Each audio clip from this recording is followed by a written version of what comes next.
Hey guys, welcome back.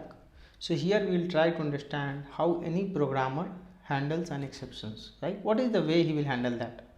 So customize exceptions handling. So Java exceptions handling is managed via 5 keywords. There are multiple ways you can handle the exceptions. You can handle by try, catch, throw, throws, and finally. Okay, so there are 5 ways you can handle the exceptions. We will, as of now we have seen that try and catch, like how when there is exceptions in the try block, it will go to the catch and you will handle that. We'll try to understand in the better way.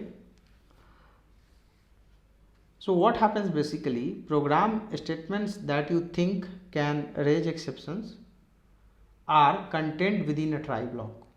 So whenever you feel like whenever you have a program and you know that your program will give you the exceptions, that should be always within the try block, right? And if an exceptions occurred within the try block, it is thrown, it will throw. Your code can catch these exceptions using catch block. So what happens in the try, exceptions will come. Your program will throw the exceptions, and where it will go to the catch block, right? And this handle it in some rational manner, right? So system generated exceptions are automatically thrown by the runtime. These are the system generated. This is automatically thrown by the runtime systems. To manually throw an exceptions, use the keyword called throw. So let's see two things here. So whenever there is any exceptions which is generated by the system, Java virtual machines, it will get thrown by the runtime. But let's say manually you want to throw the exceptions based on certain conditions. Like though you don't have any exceptions in your program, but you want to do that. How do you do that? You can do that by using the keyword called throw. Here forcefully you can throw the exceptions even though you don't have exceptions. I will tell you where you can throw and how you can throw. How part you leave it, where part you leave it. Here try to understand. So there are, first thing is when there is exceptions, system will throw the exceptions and exceptions will come in the try block, it will go to the catch block. The second thing is when there is no exceptions but still you want to throw the exceptions, you can do that through the keyword called throw, this keyword, right? Throw keyword. Now an exceptions that thrown out of the method must be specified as such by a throws clause. So whenever you want to throw the method, whenever you want to throw the exceptions in the method, right, your method should be specified by the throws clause. So let's say you have method let's say you have a method called void a, okay, and you are doing that new throw exceptions here, right? So your method clause, this should you have to write throws exceptions. So this is called method clause. You have to write throws exceptions here, which I will tell you how you can do that, right? So your method must be specified as such by the throws clause, which we will see that any code that absolutely must be executed after try block completeness is put in the finally block. So what does mean by that? So you have a certain piece of code, okay, let's say you have a program, let's say you have a try, you have 1 2 3 4 lines of code and then you have a catch, but you want this code always need to be executed. This line you want always need to be executed. So even though when there is exceptions here in the try, it will go to the catch, right? Then this 2 line will not get executed. When there is exceptions here, this 2 line will not get executed in reality. But still you want to get, still your requirement is no matter what it is, when there is exceptions in the try, still you want to get executed this 2 lines. So you can write in the finally block. So in the finally block, whatever code you will write, whenever there is exceptions in the try, it will go to the catch and then finally will get executed, which we will see that one by one. Here my aim is to tell you what are the ways you can handle the exceptions. So you can handle by try, catch, throw, throws, and finally. Everything, all the keyword, whatever you are seeing, that you will understand in very detail. So don't bother here. Here just try to read this 2 times minimum. Now Look at this try and catch and finally syntax, how it will look like. So this is the try block. You can understand here you have a piece of code. Then for one try you can have multiple catch block, as I told already multiple times. So this is the first exceptions type, it will catch here.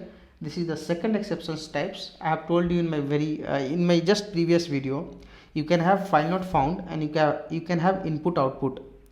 So both are the example of checked exceptions, because compiler will ask you to handle that. So it is example of checked exceptions. And then you have something called finally optional. This is mandatory. So when you are writing a try, catch is mandatory. At least one catch is mandatory. Okay, whenever you have a try, one catch is always mandatory. When you don't write catch, you will get a compile time error. Finally is the optional, right? But whenever there is a, let's say you have two line of code here and your exceptions will come here. Okay, your exceptions will come here. So what will happen? This line will not get executed. It will go to the catch, either this catch or this catch. It will go to the catch. But you have a requirement where you want to execute this piece of line of code always, even though there is exceptions. So you can take this line from here, you can remove the line from the try and you can write in the finally. So finally what will happen in the finally, this is the block, finally block, whatever code you write, it will always get executed, always. Okay, no matter what it is, no matter you have exceptions in your program, no matter you have a return type in your try block, whatever it may be, even though you have a return type in the try block, still this finally will get executed, which we will see that through the example. Okay, now point to remember here, look at this. In a method there can be more than one statement that might throw exceptions, right? Of course, when you have a method you will have 10 lines of code. The 10 lines of code can throw different kind of exceptions. So put all these statements within a try block and provide separate exceptions handler based on what it will come within own catch block for each of them. So let's say you have one program. Your program has 5 lines. The first line will give arithmetic, the second line will give file not found, the third line will give class cast exceptions, the fourth line will give array index out of bound. Create 5 catch, create 1 2 3 4 5 catch and specify the type. First specify file not found, then input output, then null pointer, then array index out of bound, then class cast, right? Specify the type. That's what I'm trying to say, that when you have multiple lines of code, multiple exceptions, try the multiple catch block. Now if exceptions occurs within the try block, that exceptions is handled by the exceptions handler associated with it, right?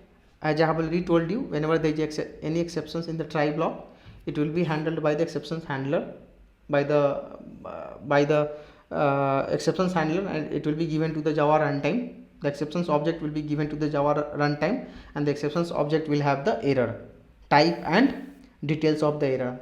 To associate exceptions handler, we must put catch block after it. There can be more than one execution handler, as I told.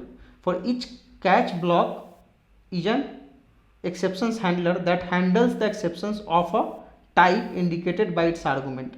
So in the catch block, whatever type you write, so when you write here file not found, this will handle file not found exceptions.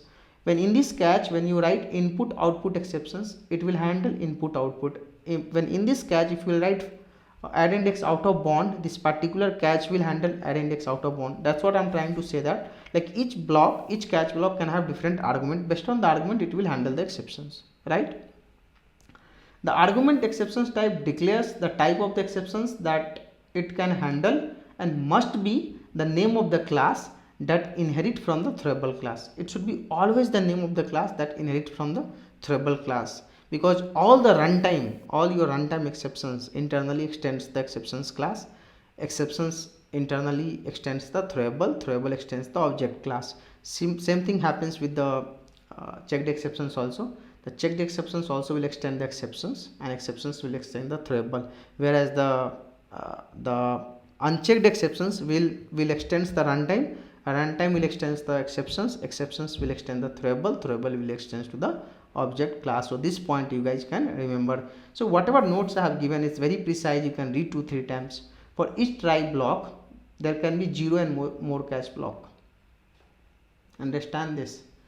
For each try block there can be 0 or more catch block.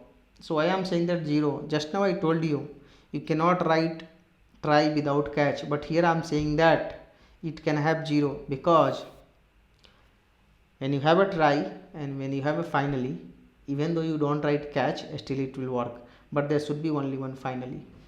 Okay, remember this. What I am trying to say that here is, see, in any program, okay, when let's say there is no catch, you will get a compile time, right? You are getting a compile time. But let's say if there is a finally, right? If there is a finally and this guy is throwing the exceptions, so you can throw the exceptions like this, no problem. Okay, when there is a finally, your compile time will not come. Your compile time will not come. This was the special case, okay, where you need to throw. Let's say take the example of runtime exceptions. Let's say comment all this so that you can correlate what I'm trying to say. That you just write int I is equal to 9/0. So this will give you arithmetic exceptions, right? See, you have a finally. When you remove the finally, what will happen here? You will get a compile time, because always try should come with the catch, always. So it can be 0 catch or no catch, but when you have a finally, your program will not give you the compile time when you have the finally, because whenever any exceptions will come here, finally will get executed. So here you will not get compile time, but when you don't have finally also and catch also, you cannot write only try. That's what I'm trying to say that here. Now the finally block is optional. It always gets executed whenever an exceptions occurred in the try block or not. Like whether exceptions come or not, it will always get executed. See, catch, if you look at here, when you write a catch, you can write like this, right? Now the thing is, when this catch will get executed, when there is exceptions here, let's say when there is no exceptions here, will this catch get executed now? No, this will never get executed, because when there is no exceptions, it will not go to the catch. What it will catch? Nothing, right? Because there is no exceptions here, but still your finally will get executed, right? Control A, Control Shift F. Okay, now I'll show you both the scenario. Look at here, there is no exceptions here. I will run the program, finally will get executed. See, 0 0 is getting printed from here, but this is not getting printed. Now when there is exceptions, then only it will go to the catch. Run this. See, it went to the catch, this got executed, and then finally got executed. Understood? So catch will get executed only when there is exceptions, but finally will get executed always. Okay, that is the benefit. And if so, that's what I'm trying to say, that even try block has the exceptions or not, finally will get executed. If exceptions occurs, then it will terminate. If exceptions occurs, then it will be executed after try and catch block. So if there is any exceptions, first it will go to the catch, obviously. When you have a catch in your program and when there is any exceptions in the try, it will go to the catch first and then finally will get executed. And if exceptions does not occur, then it will execute. Then it will execute after the try block. When there is no exceptions, it will not go to the catch, your finally will get executed. The finally block in the Java is used to put important code such as cleanup code, closing the file, or closing the DB connection. So this all important line we write in the finally block, like important lines, like let's say you want to clean up some code, you want to remove the object reference, you want to close the file, like you have created the object of the file system and you want to close the object of file system before going out from the program, or you want to close the DB connections, which you are working on the DB, you want to close the connections, always write in the finally block. In next video, we'll try to understand some more concept of exceptions. Thank you guys. Thank you for watching this.